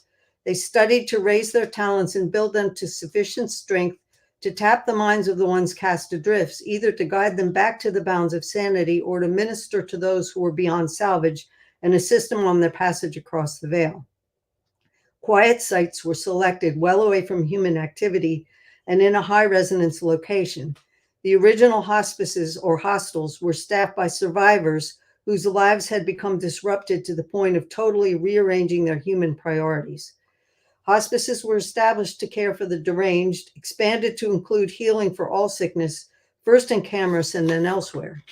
As time passed, the eldest members evolved into a state of high resonance. They adopted Paravian thought processes and began to interact with Ethera from beyond the veil. These were not monasteries, though to outward appearance, the communal lifestyle leaned towards celibate. Sexual contact was not forbidden. Far from it, union and harmony was celebrated as a natural free state. But as the adepts extended their range of perception more and more beyond the veil, attachment to the physical body shifted as the physical realm lost its preeminent focus and expansion evolved into multidimensional consciousness. Ettenmere Hostel was founded in this period, Third Age 521. Settlement populated by families of the afflicted and White Order novices. So the paths of the most experienced adept eventually crossed boundaries and intersected with the Bidar elders. Commonly held ideas evolved into alliances and close partnership. The white adepts lacked the ancestral connections, but their aware grasp of the pathways through dream state and the lucid ability to alter reality opened up the need to stand watch and guard on the etheric portals. Since Beadar had their own ways and could not defend the interests of outsiders, the ethical management of warded protections and the need for layered spheres of impact fell under their own aegis. The practice of pooling force and holding it into a null state of resonance for healing called for a protected space. In 1164, convened the first conclave of adepts at Canvas and resulted in the foundation of the first sanctuary. So that's as far as I can go, but that's giving you a little peek into where some of the expanded perceptions and awareness and some perceptions you do not have at Warhost may be going in the future. Just this little encapsulation of the history of the adepts. And you sort of got a peek of what they were in the beginning of Warhost. This will give you a little wider view. And more of it will come in play, particularly Arc 4. Nice. I'm very by the mention of multi-dimensional consciousness. Keep on reading.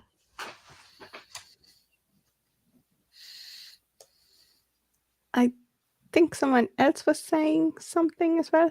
No. No, Oh, good. no, Chris, you were asking about what we're looking forward to.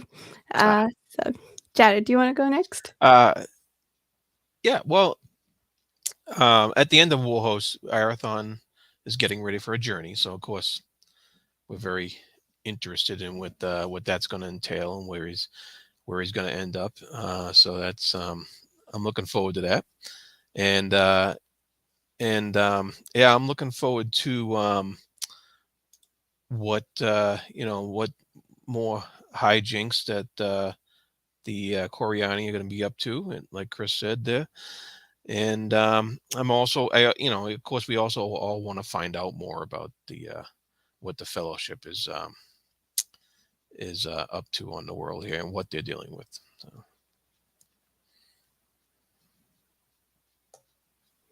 Matt, do you want to do your? Yeah. I think like Chris, one of the big things I'm interested in is the Coriathane, because they've kind of been on the periphery for the last couple of books, coming a little bit more into the kind of the center of things in Warhost. But one kind of gets a sense, like the Fellowship, that they've kind of been there behind the scenes, and I kind of want to get a sense for what exactly their purpose is and what their kind of role is in the story, because clearly we can see they're kind of at odds with the Fellowship.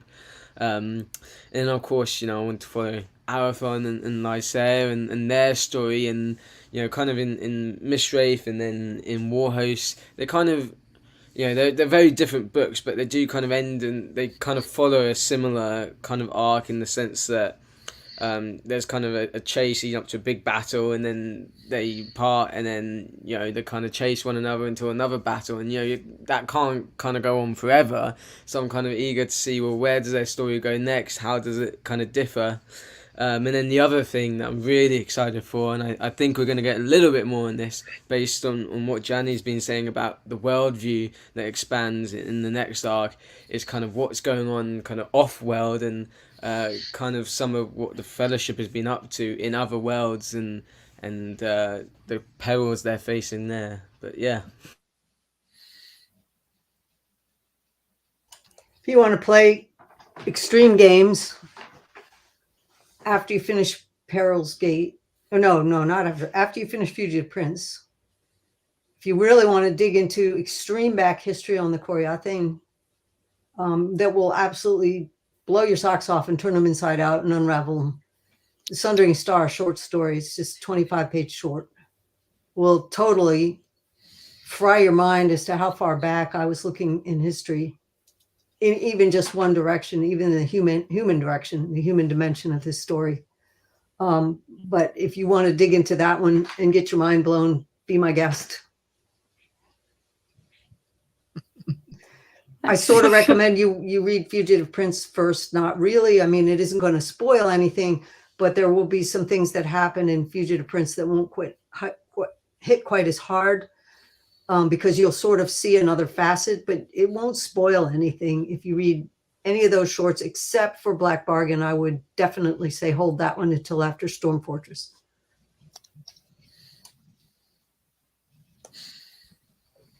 Gotta check that one out.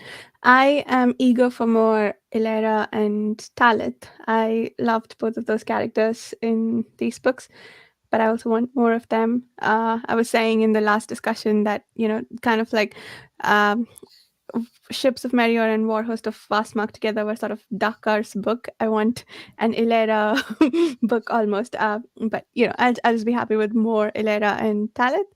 And also there was this one bit that was teased in Curse of the Mistral that we didn't see expand. There was a unicorn that we saw very briefly, and a sorcerer who was sleeping. I want to see if we can get more of that in the next arc. Chibipo, without spoiling anything, what are you most excited for us to find out?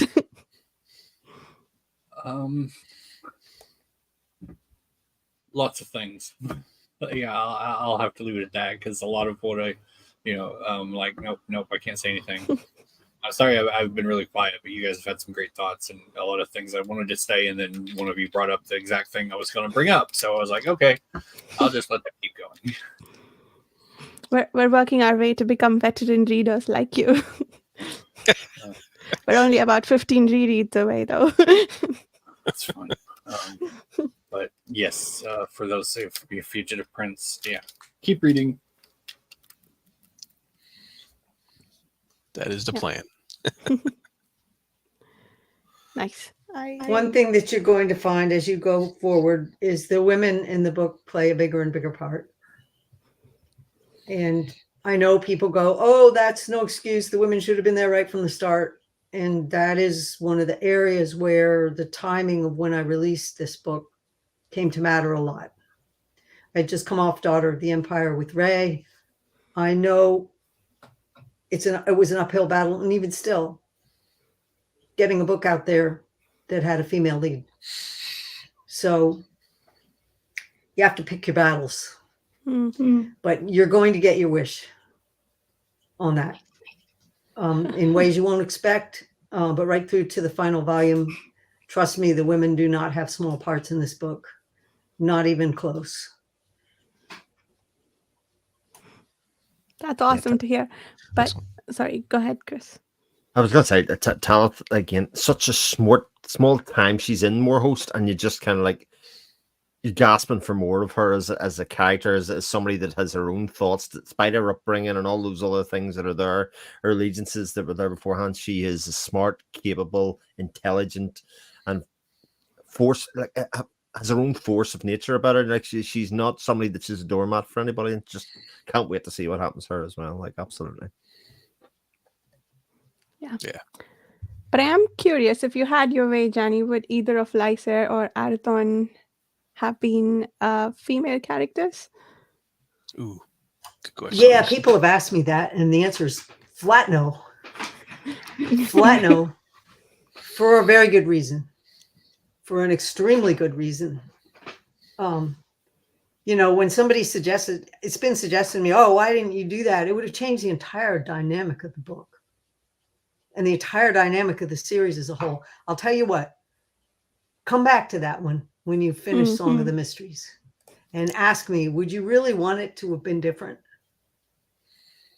Because everything that went into these books was done deliberately. Mm-hmm. And I did have to play a little bit of a tap dance for the time that it was written, but it wasn't like I couldn't write a female character. I certainly established that with Sorcerer's Legacy, which was my first novel. Certainly never had female characters be weak or be just strapping swords people that went around gutting people. I didn't fall into the cliches. Just with Light and Shadows, you got to wait for it a little bit. But if you actually go back and you look at Volume 1 with the perspective that you're going to have when you get further down the pike, you're going to go back to Volume 1 and realize the female characters in that book are not powerless. They're anything but. What made you think they were was your own blinders. If If you look at Maynol running that entire kingdom and standing up to Lysair, if you look at what roles those female characters play, of Elara already starting to question and defy her order and step into the orbit of the Fellowship of Seven, Enithan Tour, you have no idea who she is yet. She was not just a little set piece that's going to disappear. There's an immense story to her. When you go back to volume 1 from the perspective of the finale, or even the perspective of arc 3, and step into that, or arc 4, you're going to realize the female characters were there all along. You weren't looking for it because you said the men have more speaking parts here, apparently. But sometimes the power was not in the men's court at all. And there are powers at work in this world that you have not got the perspective to even see yet, and yet they are there. So I think my little piece of fire it back at you is come back to me with that question at arc 5, and let's revisit it and see what you think then. And did I put my foot wrong? And then I'll take any criticism anybody wants to throw at me, because I know where this is going, and I think you'll be satisfied. Nice. Could be wrong. I haven't got the early reviews out of the final volume, but I do know what my beta reader said, and I do know what my copy editor said. And all of them were like, holy crap, we don't know how you pulled it off. It so exceeded what they expected. So we'll see. No excuses if I screwed up, but we'll see. The female characters do feel very fleshed out. I think even from the beginning, how Elara was introduced, I think having rebellious thoughts. I loved her character, like right from the beginning. I was more curious, since you said you have to pick your battles, whether if you did feel like you could sell a book with a main female character, if either of them would have been female. But yeah, it seems like it's not. The climate of the Tolkien imitation was not kindly to female-led books. I was not writing Tamora Pierce. I was not writing YA. I was not writing for the demographic that was going to go for that. And honestly, women writers were not writing women's type of books. So the whole paranormal romance thing hadn't happened yet. The whole Anne Rice vampire thing hadn't happened yet. So, and also just having come back off of Empire series with Ray, I didn't think I had anything to prove there in that arena. And also take a look at what I was trying to support here, an 11-book series in 5 arcs, all big fat books. Hopefully I would have stayed on the A list. Hopefully I would have had the backing. I had to get as much backing as I could cobble together to be sure it had the longevity that it would. And if you look at the honest numbers, Ray Feist Magician, which is the young boys going out and doing the traditional fantasy thing, has outsold the Empire by gabillions. And the Empire has outsold Wars of Light and Shadows by more gabillions. So what kind of risks were I going to take given the marketplace at that time? So would I do it differently today? I'm not sure, because the series is so solidly laced from beginning to the end, the way the ending ties up, and it ties back so strongly to so many of the events and characters that began the book, and you'll follow those characters all the way to the end. I grew the women's parts slowly, but they are in no way insignificant. And like I said, you go back and read volume 1 from the perspective of arc 5, and you realize they're not insignificant at all. What made them seem that way was assumptions. So I will take any heat I get from the readership, because the books are done now. Would I do them differently? I can't answer that, because this was a 50-year project begun 50 years ago. And I had to put it on a footing where it had a chance of surviving. And even then, I watched the foundations get dissolved out from under it again and again and again. And the internet has not been kind in many ways. So proof's in the pudding. Time will tell we're never the ones that decide what lasts and what doesn't. That's the next generation's problem anyway. So I sort of had to throw the chips and let them fall where they may. I sort of want to see Varsha get really angry after reading the 11th book, though, even though it's unlikely to happen, right? Like, no. How do you mean get really angry? Because there'll be no more story. There's no more story to this section, War of Light and Shadows. That I've wrapped it up very tight. But is there more to be done in this world? Holy crap. You have no idea. But I got to be able to do it in such a way that I can afford to feed my cats. Yeah. Gotta feed cats. I don't even know what my future is going to look like at this point because I finished my contract out.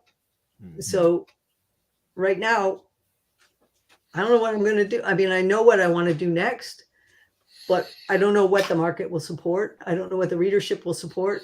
It's all up in the air. And luckily I got a bunch of art deadlines right now that they're paying the bills. But everything that I'm going to base that decision on will be what happens in the next 365 days. So not my problem until I get there and face it. But yeah, I'll probably start. I've already got projects started being written. Some of them relate to this world and one of them does not. I could go in a whole other direction and write thrillers. I have no idea what I'm going to do. It all depends what happens in this 365-day window and how fast this series takes, if it can take it all. Or, final book comes out and then it vanishes. Who knows? Who knows? I hope not, but who knows?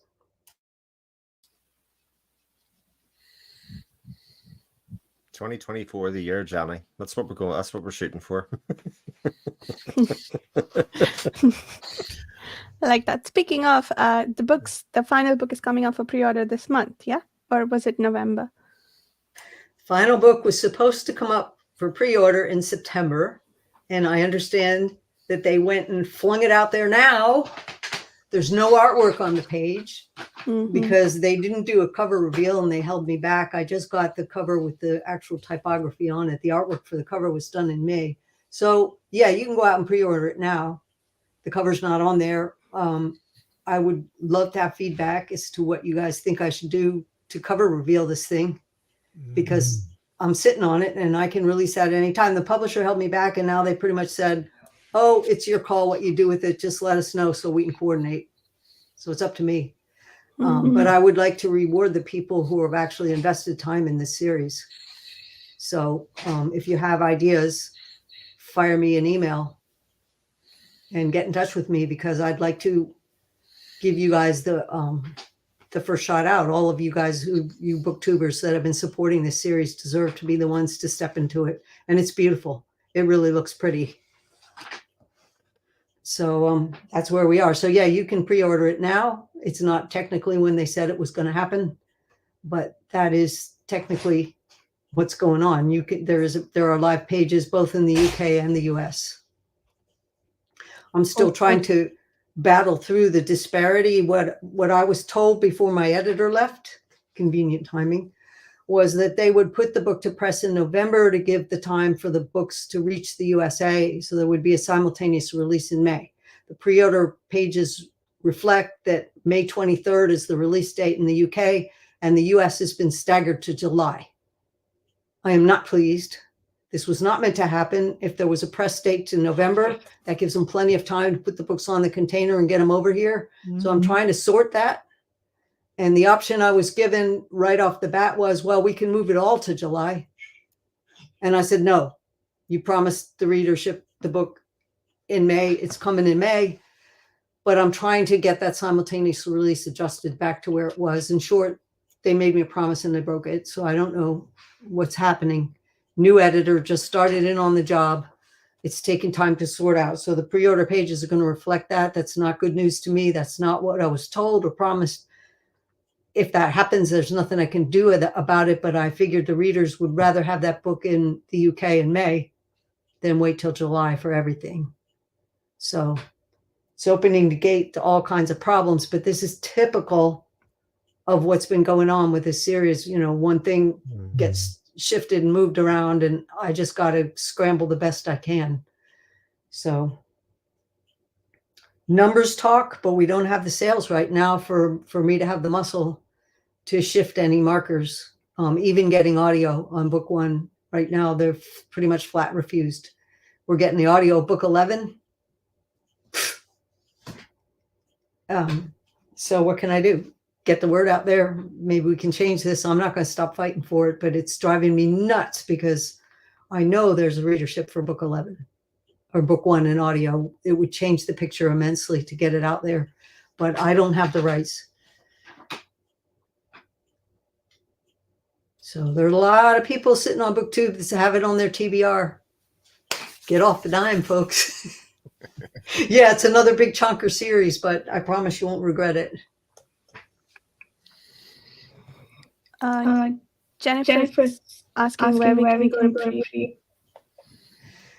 Amazon has it up. I believe one of the UK chains has it up. I know that there was an independent had it up. So just go to your Barnes & Noble has it up. You know, the big chains are. I don't know how many of the independent bookstores even know the book exists. You know, they're independent bookshops that don't stock this, don't even know it's there because there has been no publisher support for it. So Chapters Indigo in Canada, do they have a pre-order up? I doubt it, but I don't know. But I know that it showed up on more than one site. So you should be able to find. So it's not tied to the 10 book series on Amazon? It should be.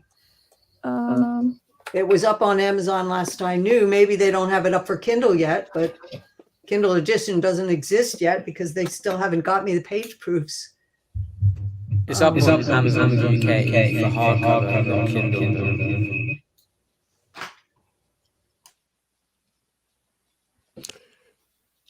Yeah. Lovely link. Cool. You can copy and paste it in. Yeah.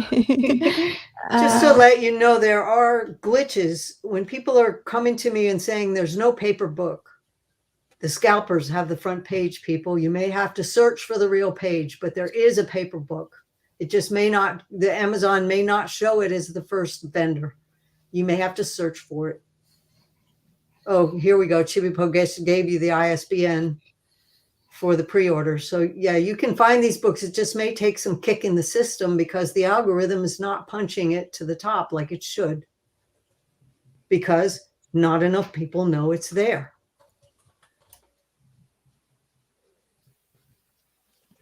Chibipo, is that the US ISBN? Well, I mean, can we find it on the US website if we... I found it when I was Googling the title for, to look for something, and I saw listings for it. I was like, wait, what? And found the ISBN. If you Google ISBN, it pulls up a bunch of listings for it. Blackwell's and a couple others, Barnes & Noble. And so, and then I tried plugged it into my local bookstore search, and they're like, "Oh yeah, we can pre-order that." And I was like, "Okay." You realize that this is going to be for the trade paperback and the hardcover. They're going to stagger the mass market probably by a year. Mm-hmm. So, yeah, and yeah. I think once they printed that trade paperback, that's it. They usually don't go back. So I don't know what the future is going to hold there either. I really don't have any clue. It's pretty much, it's a business, and it's a hardcore business. Numbers do the talking.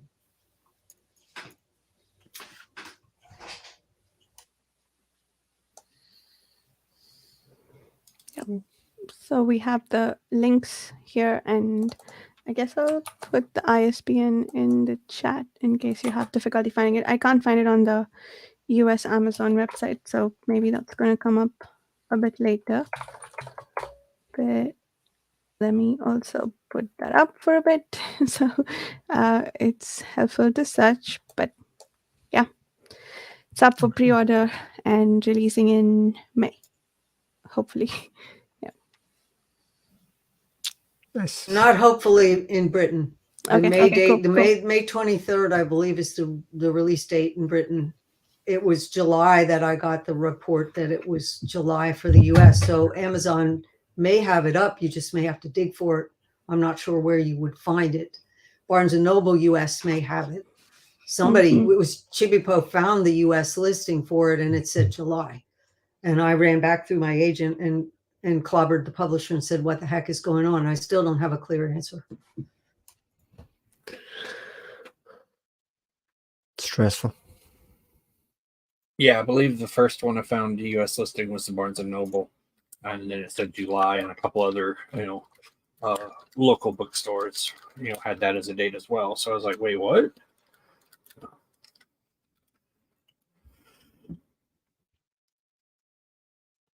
Yeah, I was see that. assured that if I made all of my deadlines by the 1st of July this year, that would lock the November press date. And frankly, I made those deadlines happen. That would have been copy edit and artwork while my mother was dying.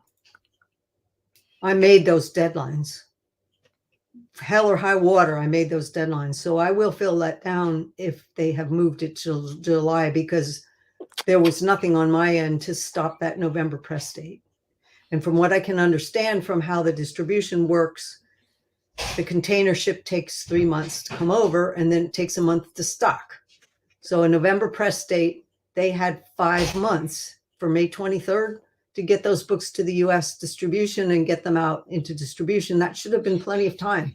I don't get why this July delay. I was told it was because of distribution, getting them over to the US, but that should not have happened. So I don't know what could have bumped the November press date. That could be the real reason, and it would be nothing on my end. It would be because some other bigger author than me needed that press time and they rushed something out. See what happens? Those are things I can't control. So something internal like that, that's corporate, because a more successful book had to be moved up in the schedule because somebody turned in late and they quick had to get it out because bigger advance, they got to earn it back. They're gonna make money. That can throw a wrench in a schedule real easy. So I don't know. I wouldn't want to make the supposition. I'm trying to run it down, because what could have disrupted that November press date that suddenly it's going to take July to stock the books in the US? So that could be what has happened. And that would, of course, change how the Kindle listing came up, because without page proofs, without final copy, they're not going to make a Kindle edition either. Though I heard I've got to start doing the pronunciation for the audio. I got to make a recording for that. So the audio narrator, if so, they got final text. So I have no idea. I have a brand new editor who just started on the job in July, and she's still figuring it out. And so there's a limit to how fast I can get information out of a person who's not been on the job, just came back into the department and has no clue what the story is. I think I'm lucky she read book 1 way back when. Oh. That's better than I've had the last 10 rounds before her. So I'm really grateful for that. But we just got to see how it pans out. But she's not going to have time to read these books, given the workload she's got. They're terribly understaffed. I wish she could. I wish that could change. But I don't know where the incentive is that would give this a priority in that schedule. So to be fair, these publishers are running under extremely short staff. Everything was cut to the bone, and it's wrong. They're being way overworked. So I have a lot of sympathy for what they can and can't do, even when it's at cross purposes to what we're trying to get done. They're doing their best. Yeah. Flaw in the system.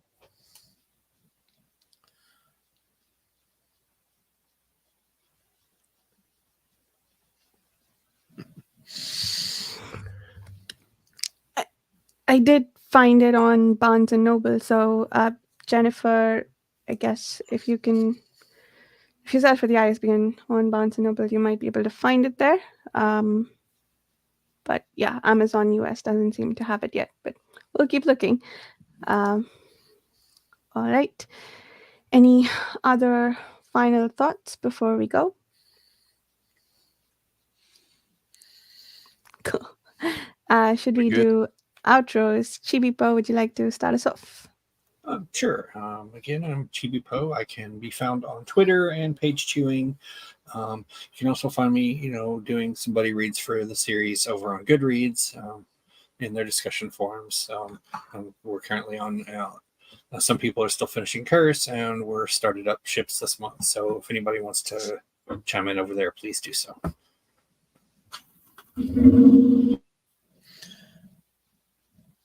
And I'm Jared at the Fantasy Thinker on YouTube, and I also am on the Page Chewing forum as well, so you can find me there too. My name is Chris Mullen. My YouTube channel is just my name, Chris Mullen. You can find me there. You can find me in the Page Chewing forums as well. My name's Matt, also known as Miggins. I run the YouTube channel Hobbit Hole Books, although that's kind of on hiatus. You can find me at Hobbit Hole Books on Twitter. I'm usually around them also in the Page Chewing forums as well.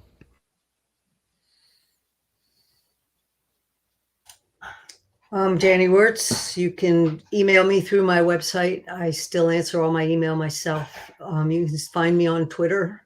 You can find me on the Page Chewing forum. I do have an account at Goodreads. If you direct message me there, I will eventually see it, and I will probably eventually see it on Our Fantasy at Reddit. But those are not going to be fast. Also, I have a fan page on Facebook, but that's not run by me. So messages there may get relayed to me, but that's not. Email me directly is the best, through the Parivia site is the best way to reach me fast. But I'm certainly accessible. I do not get overwhelmed by fan interest. So if you have questions, I know Chibi-Po mentioned the discussion over at Goodreads. There is a question and answer going on with that. And there's nothing stopping you from answering for a future volume if you're beyond where they are now, which is just starting ships or finishing Curse of the Mistwraith. I can always put it under a spoiler tag. So that's not a problem. I mean, all of you know when you direct message me, I answer my direct messages. So you will get a response. Thank you very much for having me today. Thank you very much. Thank you for being here. Yeah, it was really nice to have you. And thank you so much for answering all our questions, Janny. That was really wonderful to have a conversation with you about everything in the books up to Warhost of Vastmark. We are really excited to pick up Fugitive Prince. We are going to be reading that starting early October. We'll be reading 3 chapters at a time. I think that's the current plan. We're going to be averaging about 130 pages every 2 weeks. We reduced the page count because the font size has gone way down between the 3rd book and the 4th book. Yeah, we'll see you all back then in about a month. Thank you so much for joining us. Was there a plan to read the Gallant in between those so people can catch up? Okay, then people should know the only way you can get the Gallant is off my web store. And it's $3. It's a 100-page novella. It's $3. If you don't have PayPal and you need to write a check or do something different, just email me. I'll get you a copy. Nobody gets left behind here. So anything I can do to help you make your experience better, just shout. Awesome. Yeah, we'll be reading, thank you for reminding us, Janny, we will be reading The Gallant between now and the 1st week of October. I don't think we have a final date set yet, but that brings me to a nice other plug that I want to make, which is to come join us on the Page Chewing forum if you want to read these books with us, or if you want to join the read-along discussions. There are many options to do so, either on the forum threads or here in the group discussions. Yeah, we'll see everyone soon for The Gallant and Fugitive Prince. Thank you so much for joining us. We'll see you again soon. And